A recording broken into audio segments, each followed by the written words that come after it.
Hi అండి. ఎలా ఉన్నారు? రీసెంట్‌గా పాస్ యాక్ట్ అనే బిల్‌ని ప్రవేశపెట్టారు గదా! అసలు ఈ బిల్ ఎందుకు ప్రవేశపెట్టాల్సొచ్చింది? ఎవరు ప్రవేశపెట్టారు? దీనిలో ఉన్న మెయిన్ కండిషన్స్ ఏంటి? అండ్ ఈ బిల్ ఏ వీసాస్‌కి వర్తిస్తది? ఏ వీసాస్‌కి వర్తించదు? పాయింట్‌కెళ్ళే ముందు మన ఛానెల్‌ని ఎవరైనా ఫస్ట్ టైమ్ చూస్తున్నారంటే సబ్స్క్రైబ్ చేసుకోండి. లైక్ చేయమని చెప్పా గదా! లాస్ట్ టైమ్ కొంచెం మంచి రెస్పాన్స్ వచ్చింది వీడియోకి. లైక్ చేస్తుంటే వీడియో ఎక్కువ మందికి పాస్ అవుతదనమాట. అండ్ ఇంకొకటి ఏందంటే నాకు మీతో కమ్యూనికేషన్ గావాలి. నేను ఇచ్చే ఇన్ఫర్మేషను సరిపోతుందా? లేదంటే ఇంకా డెప్త్‌కి కావాలా? వాట్ ఈస్ వాట్ అసలు కొంచెం మీతో కమ్యూనికేషన్ ఉంటే నాకు కూడా కొంచెం మోటివేషన్ ఉంటుంది కదా! సో, ఎళ్ళిపోదాం. పాయింట్‌కెళ్ళిపోదాం.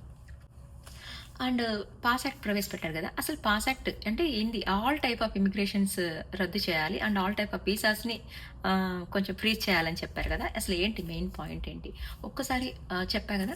చిప్రాయ్ అంటే కాంగ్రెస్‌కి సంబంధించిన చిప్రాయ్ అనే పర్సన్ తన ఒపీనియన్ షేర్ చేస్తూ బిల్‌లో కొన్ని కండిషన్స్ యాడ్ చేసి ఈ బిల్‌ని హౌస్ ఆఫ్ రిప్రజెంటెడ్ అంటే హెచ్ఆర్‌లో ప్రవేశపెట్టడం జరిగింది. ఈ sponsors in the అసలు ఈ House బిల్‌లో ఏమేమి ఉన్నాయో would తన మాటల్లో pause. ఒకసారి Yes, విందాం and మనం. that's the name of the bill. The acronym is PAUSE, PAUSE. It would pause immigration with the exception of short term tourist visas, so people can still come visit the country. While we fix the broken legal immigration system, as well as some of the magnets for illegal immigration. So, for example, you mentioned H-1Bs. We need to overhaul or change or get rid of that entire program. We need to fix it. It is badly broken. ఇంతకుముందు చాలామంది చాలా opinion share చేసుకున్నారు. And కొన్ని bills already ప్రవేశపెట్టడం జరిగింది. ఇది పాత బిల్లే. ఇందులో మెయిన్ ఏంటంటే బర్త్ రైట్ సిటిజన్‌షిప్ అనమాట. ఏంటంటే ఇప్పుడు ఇక్కడ సిటిజన్‌షిప్ రావాలంటే వాళ్ళ మదర్ కానీ, ఫాదర్ గానీ ఇక్కడ సిటిజన్ అయ్యుండాలి. లేదంటే గ్రీన్ కార్డ్ హోల్డర్ అయ్యుండాలి. అలా అయితేనే వాళ్ళకి సిటిజన్‌షిప్ రావాలి. రిమైనింగ్ అది కాకుండా ఎవరైతే సిటిజన్‌షిప్‌కి అప్లై చేస్తున్నారో అవన్నీ కూడా రద్దు చేయాలి. అండ్ ఇంకొకటేందంటే, ఇప్పుడు హెచ్-1బీ మీదొస్తాము. ఎల్-1బీ మీదొస్తాము.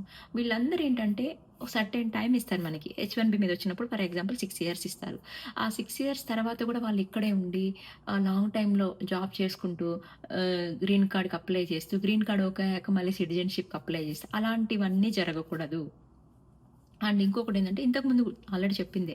హెచ్-1బీ 100కే ఫీ పెట్టారు కదా! ఇదేంటంటే, ఇంతకుముందు వాళ్ళేం చెప్పారంటే, నాన్‌లో ఎవరైతే మన బిల్ ప్రవేశపెట్టిన నెక్స్ట్ డే నుంచి ఎవరైతే వస్తున్నారో వాళ్ళందరికీ హెచ్-1బీ 100కే ఫీ అప్లికబుల్ అన్నారు. ఇప్పుడు అలా కాకుండా ఎవరైతే లోకల్‌లో హెచ్-1బీ మీద జాబ్ చేస్తున్నారో వాళ్ళందరూ లైక్ వీసా ట్రాన్స్‌ఫర్ చేసుకున్నప్పుడు గానీ, లేదంటే జాబ్ చేంజ్ అయినప్పుడు గానీ, ఈ ఈ 100కే అనేది వర్తిస్తది. వాళ్ళు పే $100,000. చేయాలి అని This జెప్పేసి will అది ensure కూడా that the condition people we're పెట్టారు. bringing in are actually very highly skilled and that they're not replaceable by American workers. So it'll protect American workers, but ensure that companies have a pathway to hire truly extraordinary people and bring them to the United States. We need workers.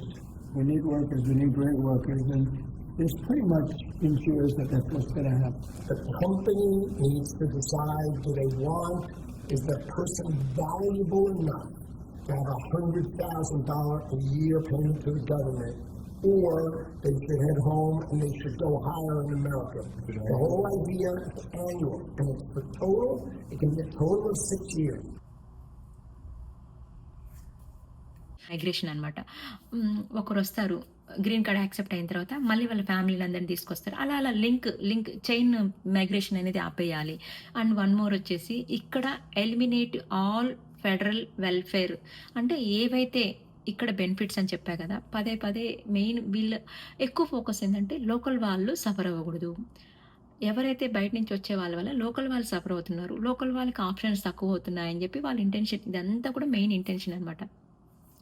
వాళ్ళకి కొన్ని security reasons ఉన్నాయి. మొన్న చెప్పా కదా! కొన్ని national గార్డ్‌ని shoot చేయడం జరిగింది. అలా ఎవరు ఇక్కడ ప్రాపర్‌గా ఆహ్, హ్మ్, లీగల్ ఇమిగ్రెంట్స్ ఉన్నారు. ఇల్లీగల్ ఇమిగ్రెంట్స్ ఉన్నారు. ఇల్లీగల్ ఇమిగ్రెంట్స్ వల్ల వీళ్ళకేమైనా ప్రాబ్లమ్ అవుతుందా? జస్ట్ సెక్యూరిటీ కొన్ని కొన్ని కండిషన్స్ అయితే యాడ్ చేసి ఇందులో మెయిన్ మెన్షన్ చేయడం జరిగింది. అండ్ ఇక్కడ స్టూడెంట్స్‌కైతే ఎవరైతే నాన్ సిటిజన్స్ ఉంటారు కదా! వాళ్ళకి మెడికల్ సర్వీసెస్ కానీ అవన్నీ కూడా బయట నుంచి వచ్చే వాళ్ళకి కాకుండా లోకల్ వాళ్ళకే వర్తించాలి. ఇంకట్లా కొన్ని కొన్నైతే మెయిన్ ఇందులో మెన్షన్ చేశారు. ఇది రీసెంట్‌గా ఇనిషియేట్ చేసుకొని తను ఈ బిల్‌ని ప్రవేశపెట్టడం జరిగింది కాబట్టి అది ఎంతవరకు ముందుకెళ్తాదనేది తెలీదు. కాకపోతే ఇదంతా కూడా వాళ్ళు చేసేది ఏంటంటే, ఇక్కడ లోకల్ వాళ్ళని సెక్యూర్ చేయడం కోసము, సెక్యూరిటీ రీజన్స్ కింద పరిగణించి వాళ్ళు బిల్‌నయితే ప్రవేశపెట్టడం జరిగింది. బట్ ఇది ఎంతవరకు అమల్లోకి వస్తదో తెలీదు. Thanks for watching. See you in the next video for more updates, information about previous videos or coming videos.